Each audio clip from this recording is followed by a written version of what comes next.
What's up, everybody? I'm Bernie. And I'm Dave. These are our two crazy dogs, Willie and Marley, and together we're RoadRunner. Welcome to the channel. In today's episode, we're taking you along for a day in the life while having a candid conversation about how we got here. So let's go. Okay, so one of the first things we need to get done today before we take off is I've got to get those puppies fed. So I'm going to get to that.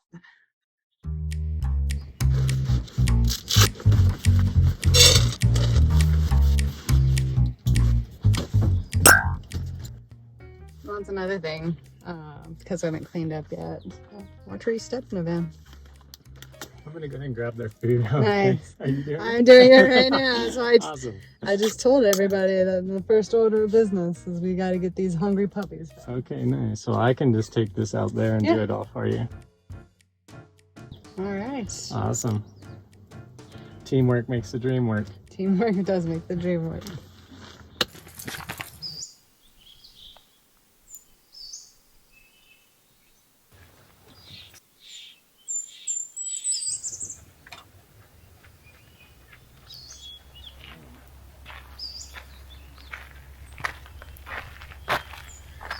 Part of every van life day, because you have a very small trash can usually, is throwing away your trash.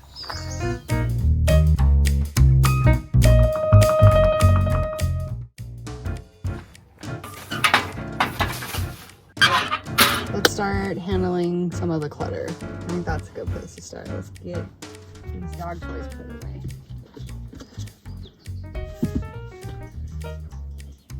They just have terrible lives in this van, I tell you. All the toys you can imagine. Way more than any van dog should probably have.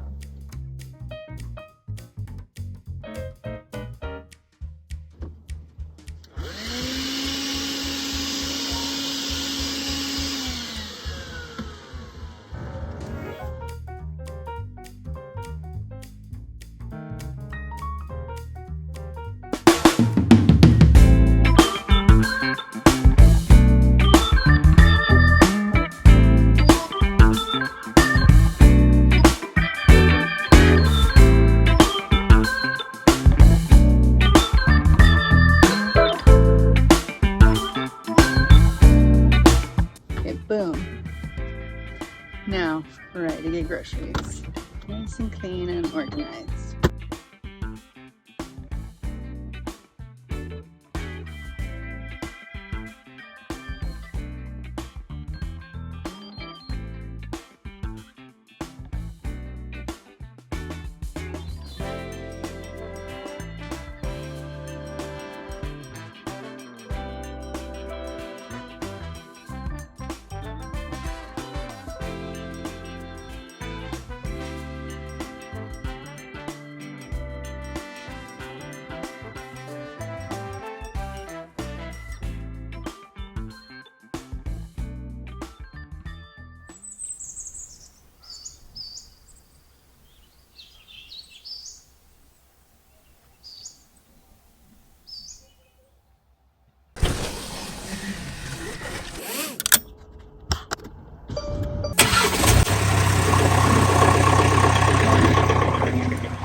So we just left Coyote Creek State Park. Spent about a week there? Yeah, pretty close. Yeah. Enjoyed our time there. It was our second stay. Now we're heading to Taos.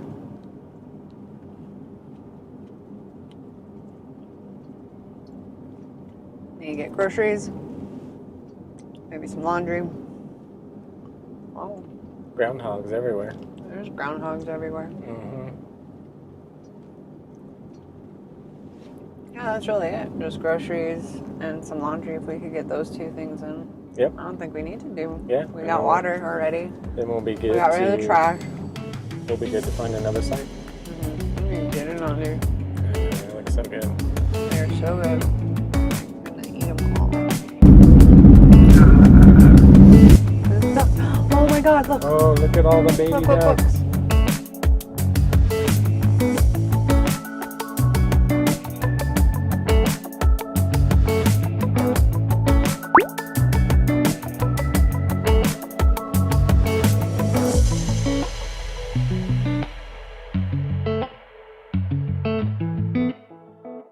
That was so cool. Right? Baby ducks. Find us through a little conversation now. A little starter piece. Okay. You get started. Well, I mean, I guess we could start by telling them when we started van life. Okay.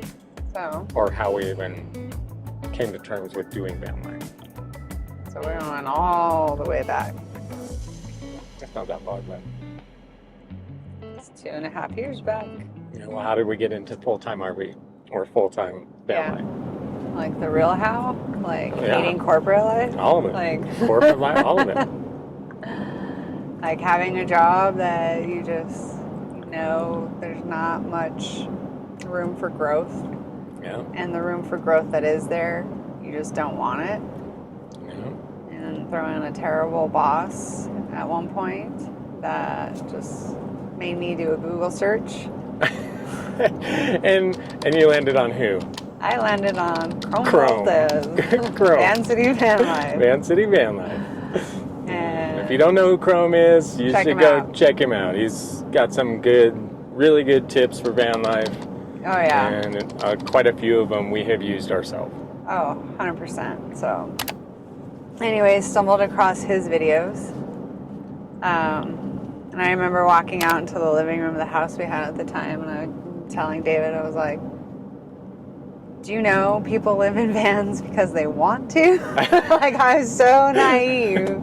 I didn't even realize, like, that, you know. I mean, I knew, like, older people, like, retired, you know, they get retired, they travel in their RV, you know, RV parks and whatnot. But I never really thought about doing it at a younger age until that search. And then that kind of changed everything. We just started drinking the van life Kool-Aid at that point, and I think you immediately went to like REI and started buying like pneumatics towels and just all the things that we would need and to start stocking up right away, because we just kind of right out of the gate were like, yeah, this is for us, so we definitely want to do this. And yeah, I think, what was it, like maybe that was like right during COVID when that happened. It was during COVID. The very beginning, it was like 2 months into COVID. I remember because I was working remote at the time. Yeah. So, yeah. So I think from there till. Well, then we started out with a camping trip. Yes. To see if because we had a 4Runner at the time, and we decided to take the dogs and go out on a camping trip. A longer camping trip to see if it was something that we really liked, of which we happened to stumble across a couple of vans while we were out there. Yeah. And as we pitched the tent every night, because we were moving spots. Yeah, we tried to do some movement so that we would kind of feel a little bit, oh, there's a deer, sorry, I think, look, there is a deer. On the side. Cool. Very cool.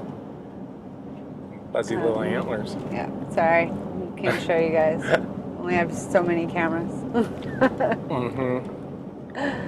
But so that was like April 2020 was when That's okay. So April 2020, that was about the time I stumbled across van life. Then was it July of 2020?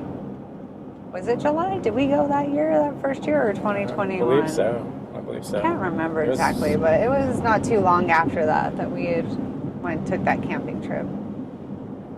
And then, gosh, we decided not too long after that the housing market towards the end of COVID, everything was going crazy. Yeah, it was blowing up. And we had just kind of remodeled our house. Mm-hmm. And we loved it a lot. So much. That was our too comfy place. We got too comfortable there. It was the sweet spot. Yeah, we loved it. We might even be able to show you some pictures right here. Yeah. Show you some of the work we did. Yeah. But yeah, he came to me one day and just said, you know, I think this was like June of 2021. Yeah. And he's like, if you really want to do van life, this is your chance. Like, this is the moment to sell the house. Yeah. So. And we basically jumped head first into it, sold the house, sold everything that we owned, had a garage sale. Yeah. If we didn't garage sale it, we donated it. Yeah. We did Craigslist, a lot of Craigslist and Facebook Marketplace. And most all of our stuff went probably within, what would you say, about a week or 2 weeks? It was pretty fast. It was fast because we did have a lot of things had the that house. people liked. At that point, we had, there's that's a lot a of cool people. day area. Yeah, It's there's like a lot of fishing. people out down at the lake. Nice. Mount Verde Lake. Mount Verde Lake. Named the fire. But yeah, so we listed the house in July of 2025. It's 2025. That's now. Sorry, my brain is still in work mode. And so it was, yeah. Wow, really? What? It hasn't been that long. So, or July 2024. My brain's thinking July of next year. Sorry. I'm all messed up with work stuff. Sure It got me right thinking future things already. I don't know this audio, how this is gonna, the rain is too loud. I know. I don't know what it'll do. So, we can try it. Yeah. Hope you can hear us. Yeah. Raining. It's raining right now, so Can't control that. You can't control the weather. Yeah, so we listed the house July of 2021, and we were under contract. We went through a couple of deals, but got under the last contract, the one that we actually sold the house, and so we closed October 1st, 2021.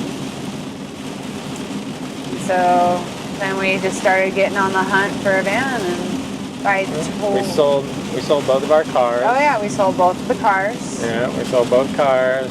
We sold everything we owned. We sold our house. We sold the one car first, yeah, and then as soon as we got the van, we literally already had a deal worked out on the 4Runner. Yeah. And we went from like the van dealer like straight to the Toyota dealer. Yeah. And sold the Toyota, the 4Runner, the same day we picked up the van. Yeah. So.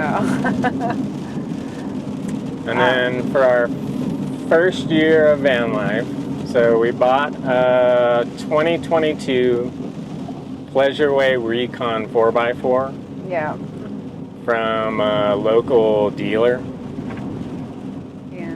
And we had been exploring options prior to that. There was no Sprinter vans around. Like you literally couldn't. It was so hot that you could not get a Sprinter van. It was practically impossible. And so we basically had to kind of take what was kind of left over on the market, I would say. We had an order with Mercedes to get a brand new Sprinter van that we were going to build out ourselves, but supply chain issues. COVID, Go figure. COVID kind of turned that upside down for us, where we were not going to get the van that we wanted to get.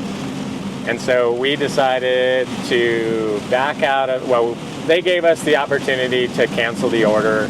And so because we couldn't get all the options that we wanted, so we went ahead and canceled the order and decided to look at Class Bs. Yeah, pick up a Class B RV from a local dealership. Yeah. And that's kind of how we started off into van life. Yeah, it was still on a Mercedes chassis. It was still a Sprinter. It was a 144.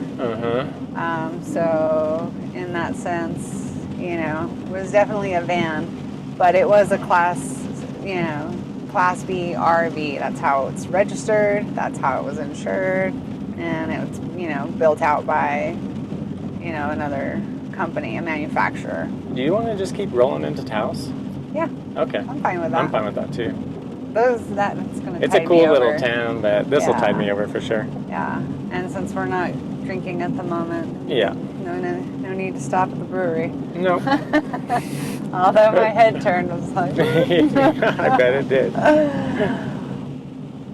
We're doing a little gut reset, so no alcohol for 90 days. Yep. And we're 1 week in, almost. We're what? Not even a full week, like 5 days in.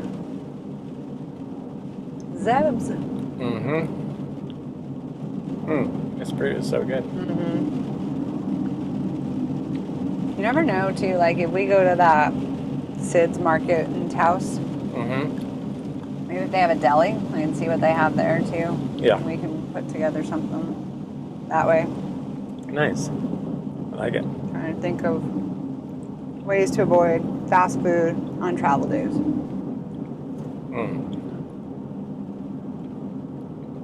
Yeah, because we really don't do any fast food anymore.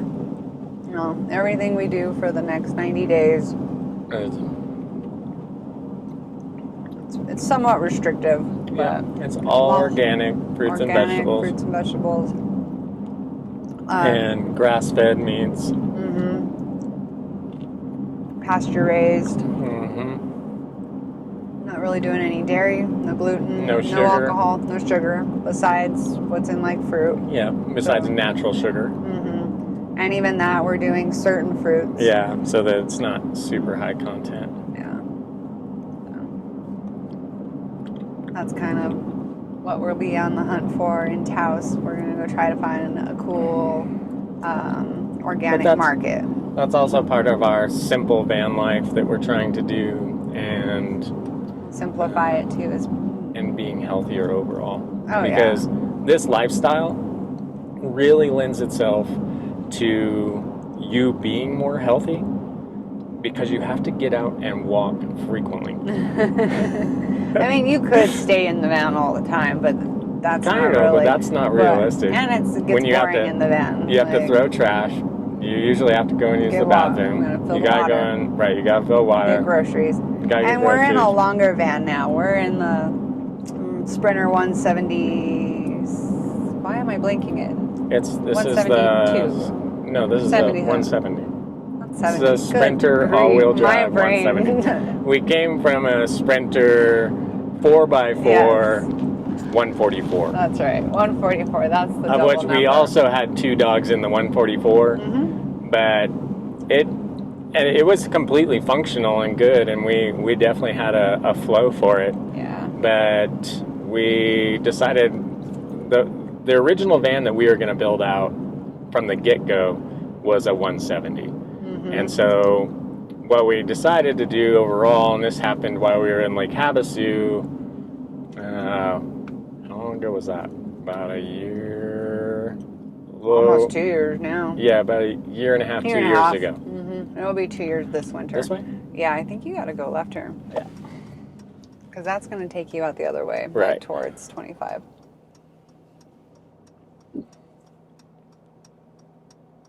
But yeah. So to back up, we're a little bit longer now. So you wind up parking at the back of parking lots, just because you also don't want to be crammed in these teeny tiny spaces either. So definitely get more steps in. Yeah. But anyways, that was a tangent on our food. But back to the RV. Try to keep it straight, but tangents are hard sometimes. Sometimes. But yeah, so with COVID and everything going on, that's how we landed up at an RV dealer. And that's where we got our 2022 Pleasure-Way Recon. And we bought it on 2/22/22. Yep. That was basically the start of our journey to 22/22. And we've been living full-time van life since. But we just decided to change up our van because there was a lot of problems with owning an RV, Yep. especially a Class B RV. So we still were in a van, but it was technically a Class B RV. Certified as an RV. Certified as an RV, has the little gold symbol on the side of it, certifying it. You get different insurance rates for that. But we found that it came with a host of problems. And out of the gate. And this wasn't even, this was due day one.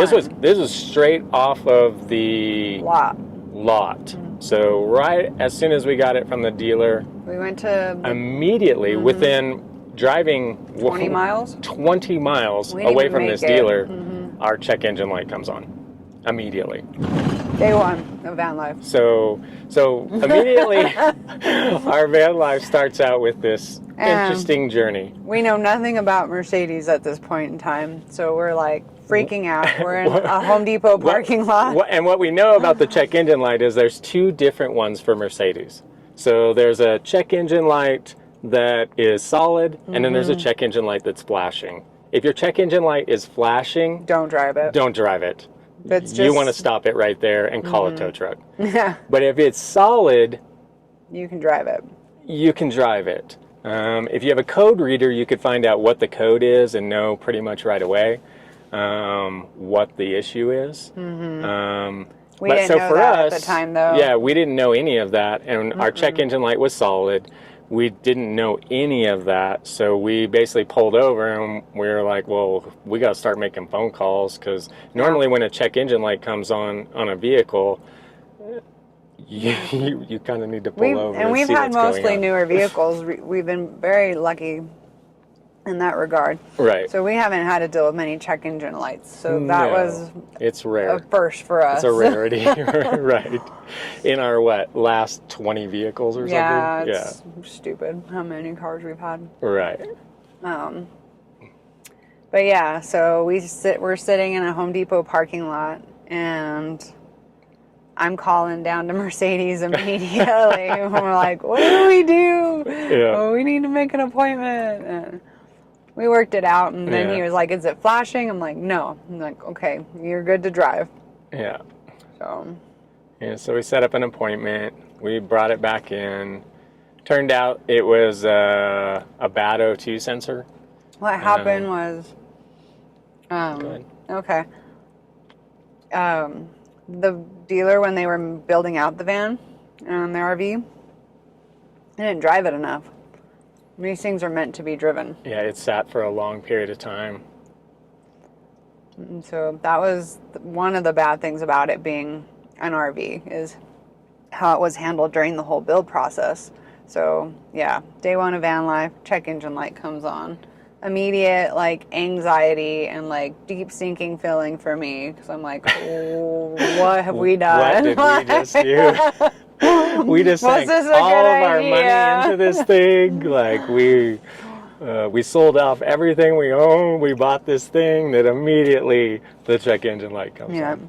So month one of van life was several trips to Mercedes, because then we'd get it to go off. And then it was... it was one thing after one another. thing after another. The knock sensor. We had the fuel sensor went out. That needed to be replaced. There was another ring that had to be replaced. So I think we went down to the dealership, most of our initial miles, sadly, were to and from my parents' house to the dealership getting this thing And then from the Mercedes issues, it went into a host of dealership manufacturer issues that every single one of these issues always required us to they are always wanting we're full-time, so we live in this van we went all the time. We don't have the ability we don't have the ability to get ourselves out of the van because this is our home. This is where we live all the time. So if you need to do work on it, we kind of need you to do the work as expeditious as possible so that we could get back into the van.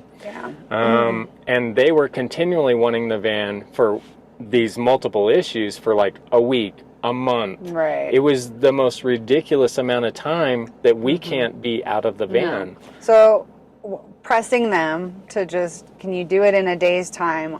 And at the time I was still working, was able to work remote. So we'd sit in their lobby. I remember working from the dealership lobby, and they had the van like most of the day. Yeah. Oh, you're talking about Mercedes. No, this was at the RV. At La Mesa. Yeah, I at La remember. Mesa. Oh, yeah. Sorry. Sorry, the cat's out of the bag. Sorry. That's the dealer. But yeah, and so they came out and, you know, asked us some stuff that was going on, because at this point we found out our heater was malfunctioning. Yeah. I was still cool enough in the mornings that we were trying to, you know, use it and get used to how everything works in that RV. Yeah, which it was a Truma heater that we were utilizing. A propane heater. A Truma propane heater. And out the gate, it just had issues. It continually was throwing error codes. Warnings, really. Yeah. And so then we would take it into La Mesa to have them look at it. They would, because they do the thing that the dealer does, where if it doesn't repeat whatever that issue is within their time frame, they say that it's good. When we know that it was continually kicking itself off because there was issues that were going on inside of it. Yeah. So 2 trips, I think, to them. 2 trips to them. Both times they said it's fine. Works great. There's nothing wrong with it. We knew that because we were full-time, we're living in it every day. So we know when this thing is working and when it's not working. Yeah. And it happened that we were in really cold weather, so we needed it to work. Yes. Which was the other problem. And so then we would just, you know, and the thing is, you buy it, they're like, oh, you can, like, the day we bought it, they had the heater running full blast on high for all of like the entire walkthrough, a couple minutes, like 3. Well, like, no, it was on the whole time. Oh yeah, that's but they right. had She the did. Doors she had it on open. for a little while. She had it on for a little while. Yeah. But still, so it like appeared to be working fine then. Yeah. And they said how great it was, but we could never get it to replicate that ever again. Like, it just wouldn't do it. And so the convenience that, you know, is supposed to be there, now we're kicking it on, kicking it off, kicking it on, kicking it off. So that just, you know, we wound up at that point talking to the manufacturer, who then said, you need to talk to, oh no.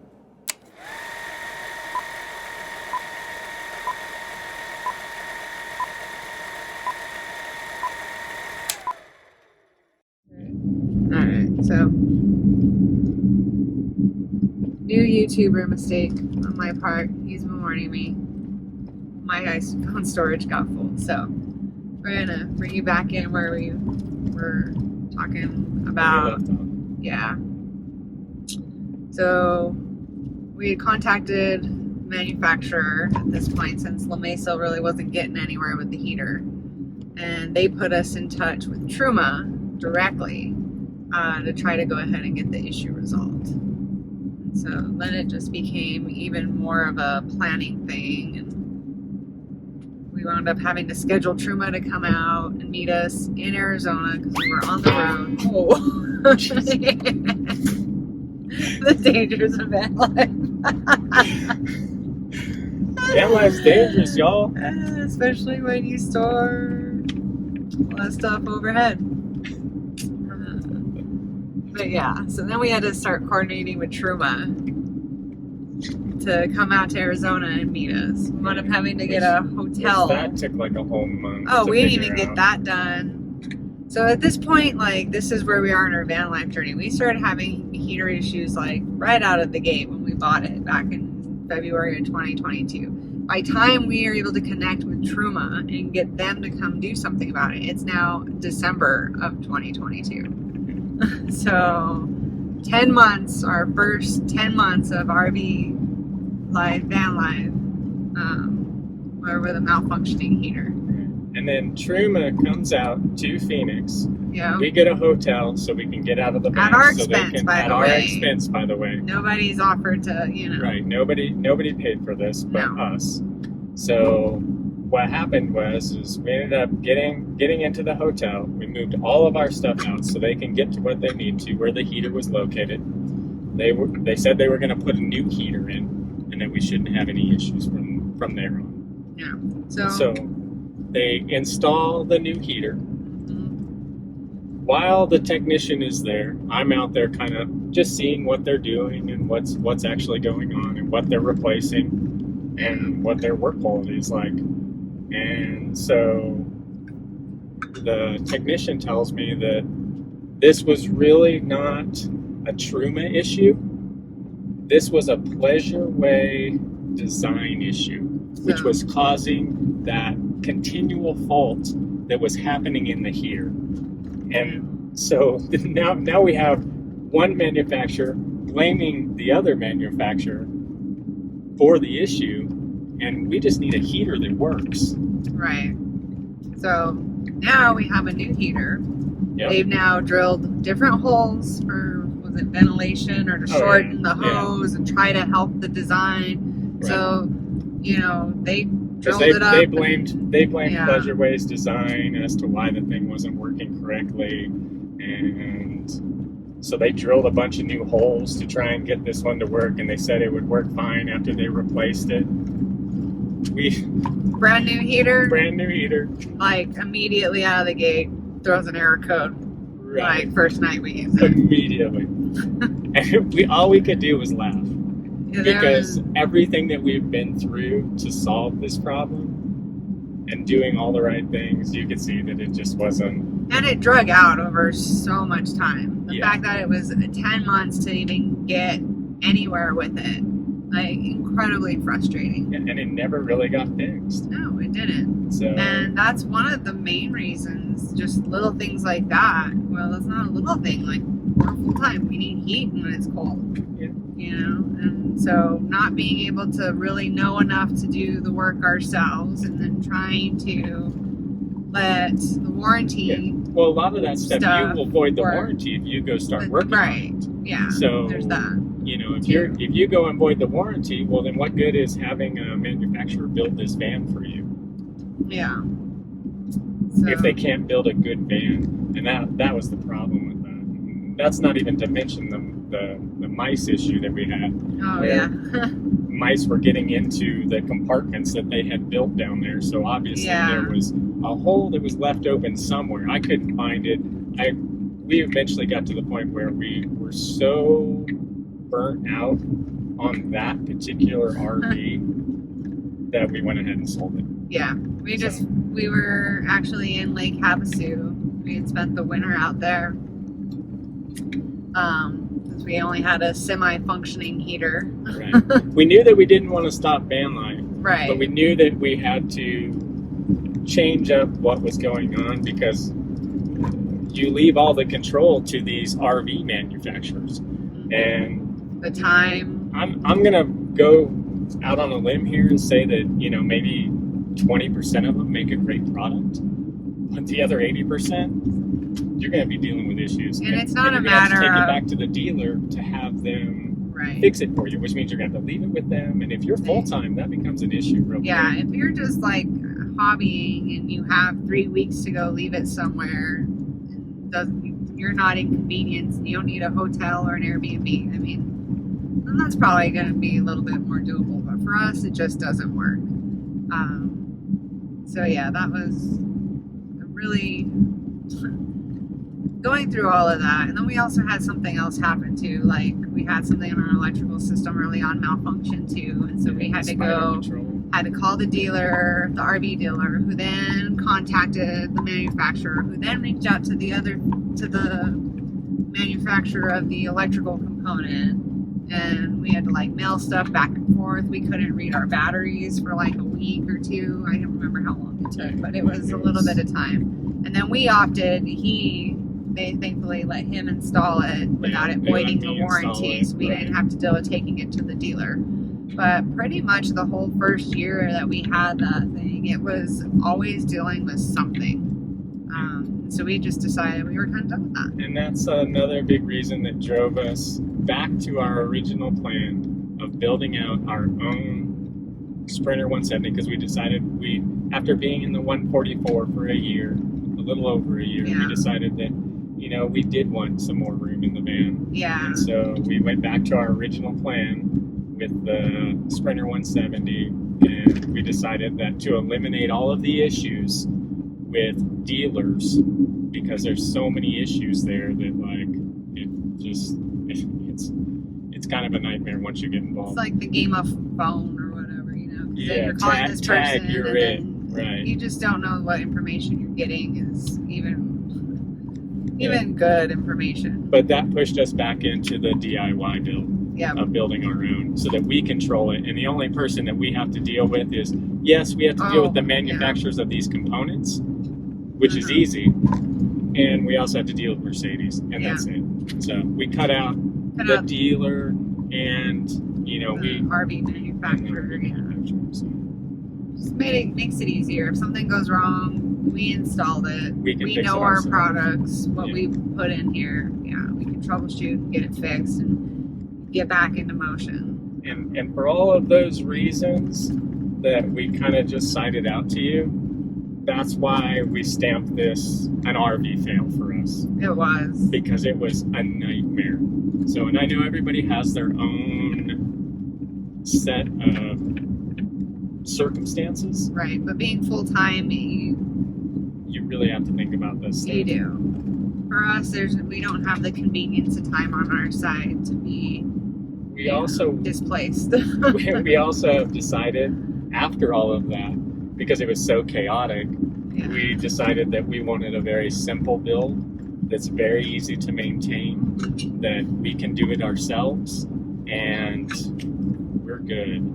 And that's basically what we've done here. And we've been in this for a year now. While we were a little building over it. a year. We've been living in it the whole time. The only time we really weren't in a van, we stayed in my parents' guest room, just in between, like, we had a rental for a little while. Yeah, selling our Recon and obtaining this one. Right, and then obtaining delivery from Mercedes of this one. Yeah, because we actually got lucky. Way lucky. Yeah, you can tell the story.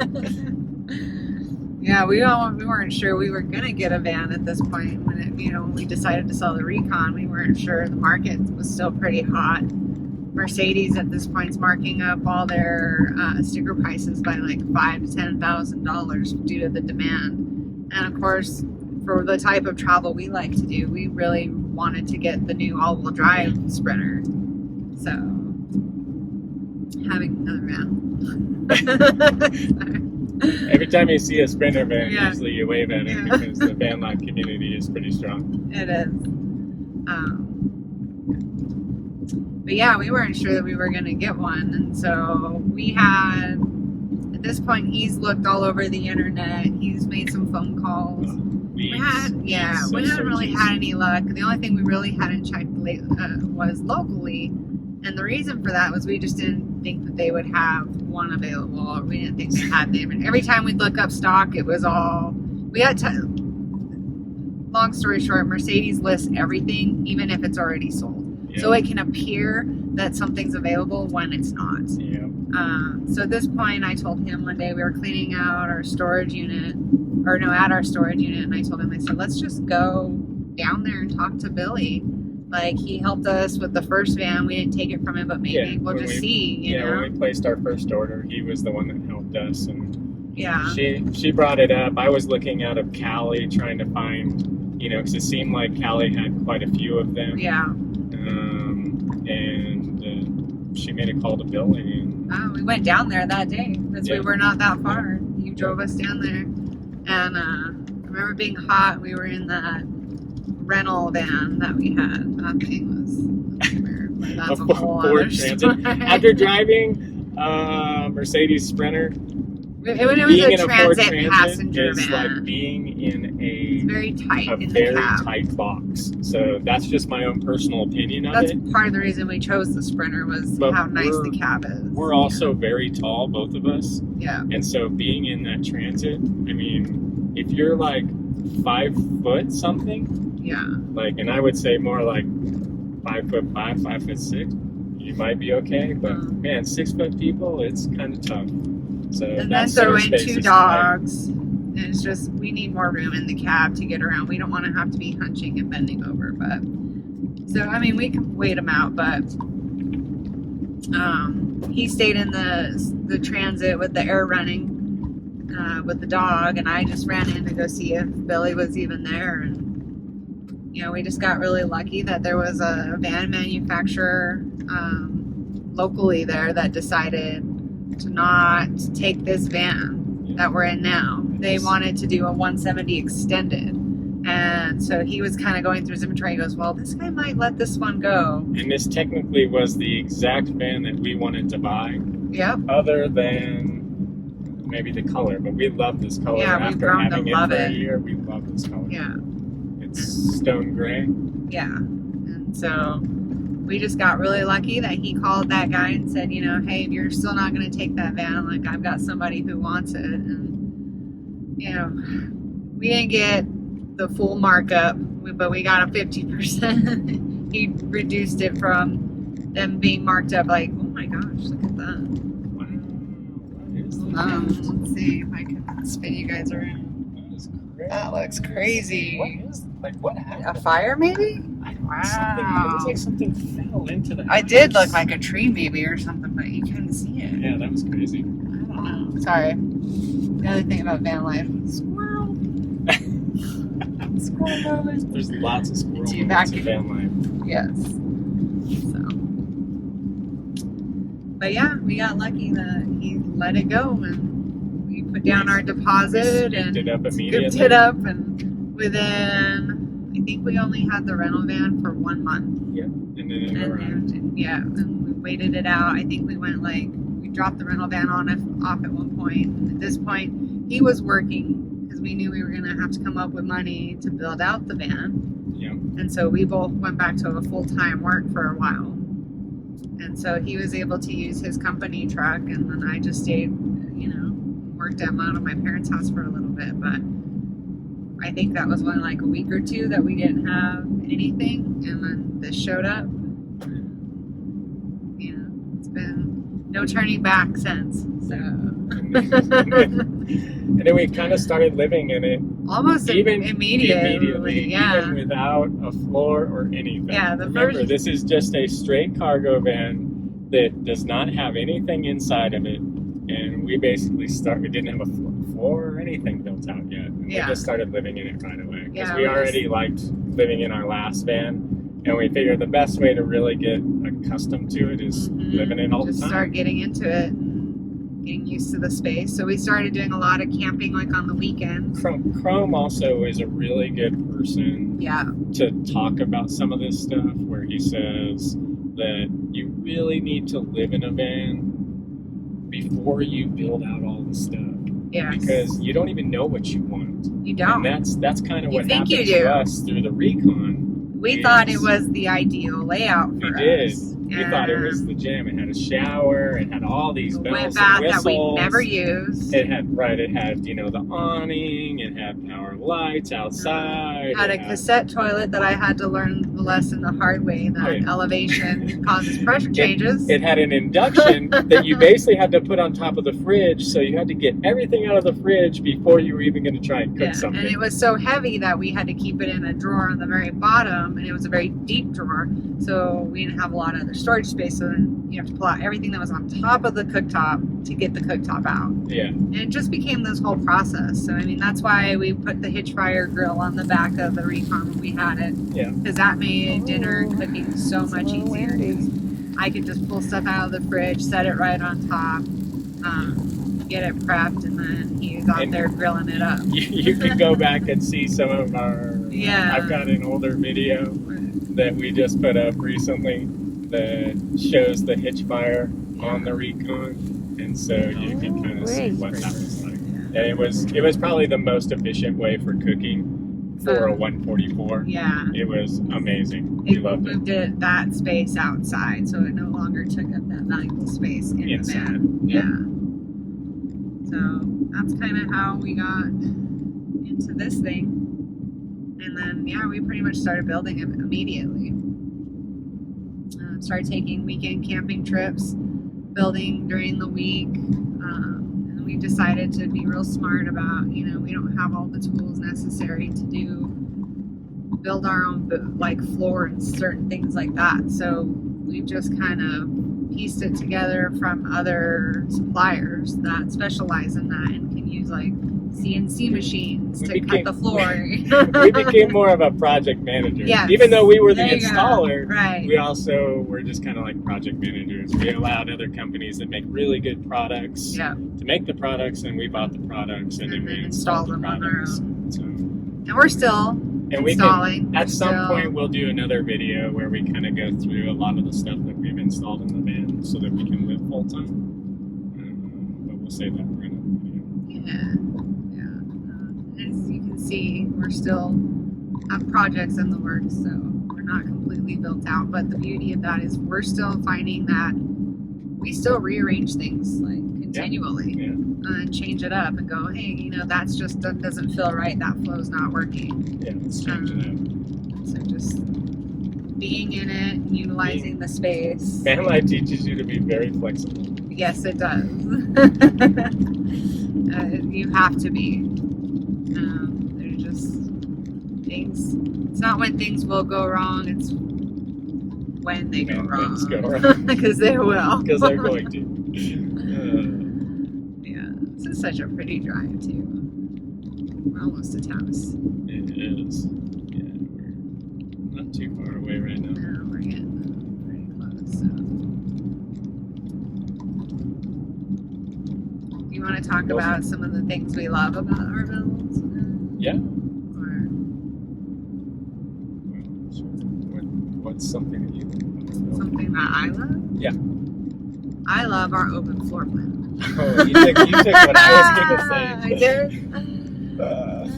The open floor plan is a game changer. We never utilized the wet bath. I mean, I can't say never. We did a few times. A few times. It just, we're 6 feet tall, and like it trying was to a get in the tiny shower, space. we're like all hunched over. We didn't use that toilet but a few times, and then I only thankfully used it for number 1. So when we had the pressure change issue, then that got me real quick. Like, I don't even want to use this thing anymore. It was just inconvenient to get to. We didn't have much storage, so that whole thing just became storage for us. And it was this big box that took up so much space in the van. Where now we've got a lovely open floor plan. Yeah, and we eliminated some things that we learned we just never used. Mm-hmm. We were showering at Planet Fitnesses and campgrounds and in the Recon. And so we learned that we don't need to have a shower in the van. That's not a priority for us. It's wasted space. Because you really need to think about this. You're living in a van. This is a very tiny space. You need every inch of it you can get for the things that you really want. Right. Yeah. So I think for us, that was like a huge factor in this build, was maximizing all of our space in the best way possible while keeping it open.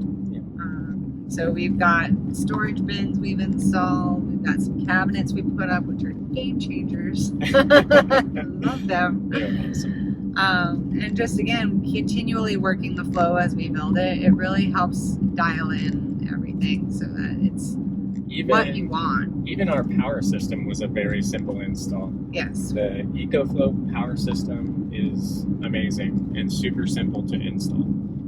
Yeah. But if I was to say one of my favorite things is about the van, other than the open floor plan, Open concept. which that was mine, she took it from me. I would say probably, because I had to do it all the time, our new Starlink mount. Oh, yeah. So our new Starlink mount it's on right now. It's on all the time. Which is a game changer for us too, because we always have connectivity. Yeah. But we decided to go with the high performance Starlink mount. Yeah, and it just sits flat on our roof, so you really can't even see it up there. But we used to have the older Starlink, and I had to get out. I had a mount. Yeah. I had a mount that I had installed on the Mercedes factory roof rails.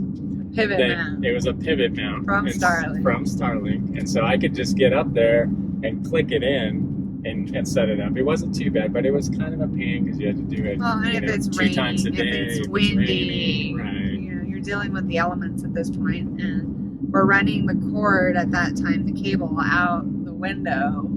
Yeah, we had the cord ran out the window to connect it because we didn't want to like mount the cord into it yet because we weren't sure if we were going to keep it or not. Yeah. So this way we decided this time around, and he pushed for it too because I told him I'm stubborn and I'm like, I don't care, I'll get out, I'll put it on, I'll deal with it. Like, yeah, well, she is a digital nomad and she works remotely from the road. I have to have so I had to basically build her a full-blown setup for her to be able to work from this seat. And so I basically built a monitor that's right here in the back. Yeah. You can't see when we spin this around. She has her table and her whole setup. It's a really nice place for her to work from. Permanently installed internet. And a permanently installed Starlink dish. So that's probably one of my other favorites too. You really can't even notice that it's up there. Yeah, in hindsight, it sits so flat. I will say that, Well, and even this is the other thing too. We wanted the high performance Starlink dish because we know it connects to more satellites. It's a different model than the older one. It works better, especially when you're in areas where you have a lot of tree coverage. And a lot of the places we go have tree coverage. So we need the best dish possible. And this was definitely a game changer for that. It's huge.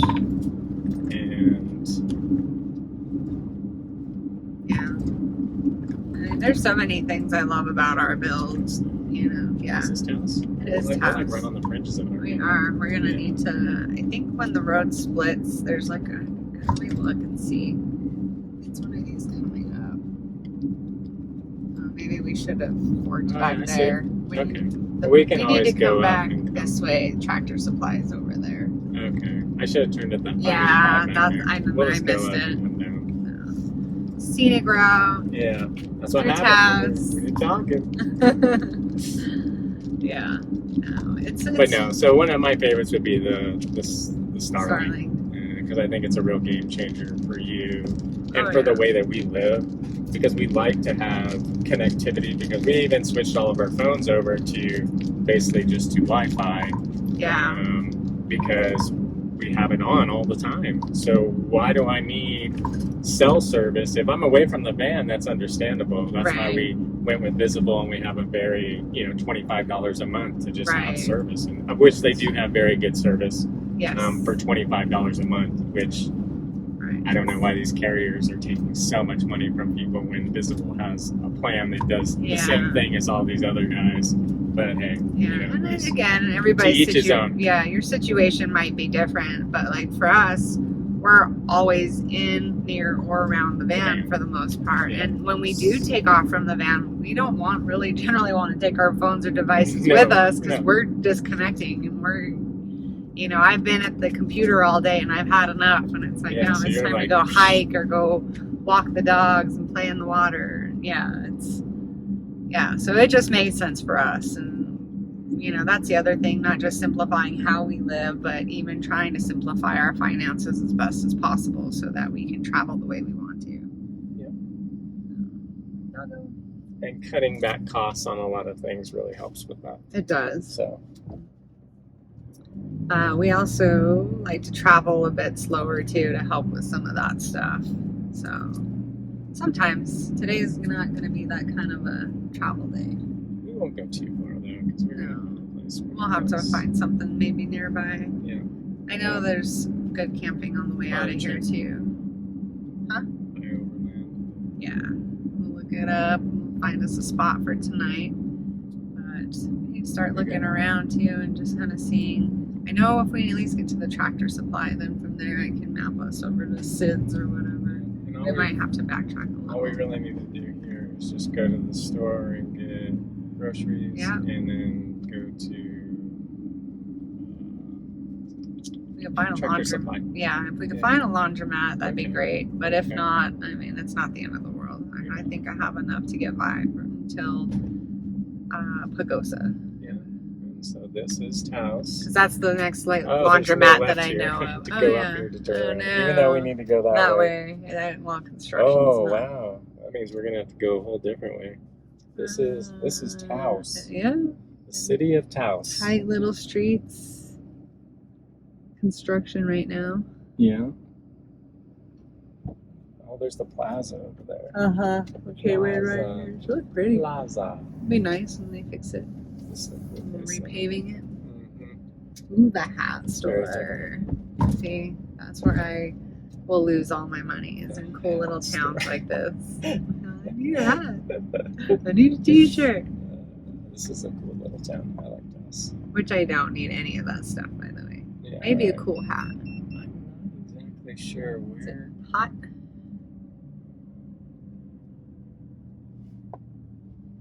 Alright, guys. I'm going to have to start navigating us around Taos, so we'll bring you back here in a few minutes.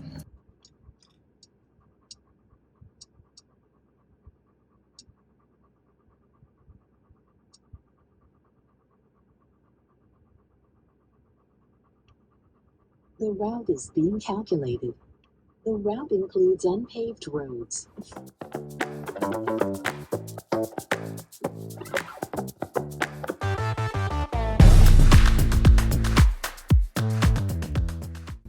You have reached your destination.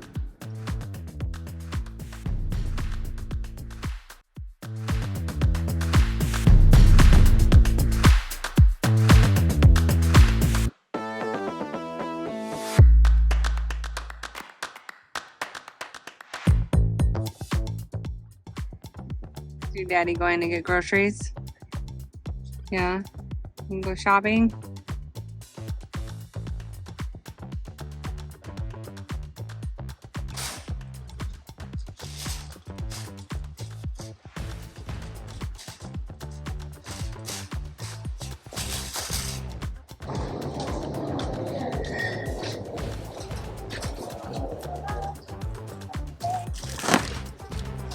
Hello.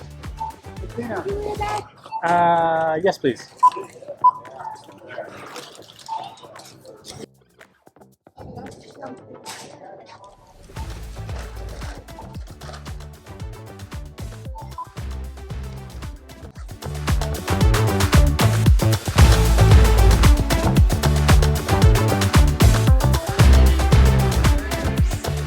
Check them out. 5-star burgers. We got the gluten-free bun since we can't have any gluten in this current program. So this is kind of cheating. So here you go. Ooh, thank you. You're welcome. Good. Yes, you can. I am already on it. Muchas gracias. He's getting that. We're gonna check this one out. I almost got an egg on him, but I didn't know if you would do it with an egg. And you were driving, so I didn't want to bother you. Yeah. Ooh, that looks good. Smells good. It smells great. Smells fantastic. I'm gonna get some mustard. Thank you. Pepper, please. Pepper. Muchas gracias. Alright. I'm gonna get some mustard out and we are gonna get to eating. Oh, it's so good. How good is that? Ah. Oh yeah, get in there. Get in. Oh, that looks so good. Yeah. It's delicious. Oh, I'm so excited. 5 stars for 5-star burger? 5 stars. 6 stars. Nice. 6 stars. And I put some mustard on mine. I'm gonna get salt and pepper. And then we will catch up with you guys when we figure out where we're gonna go sleep. I'm not sure yet.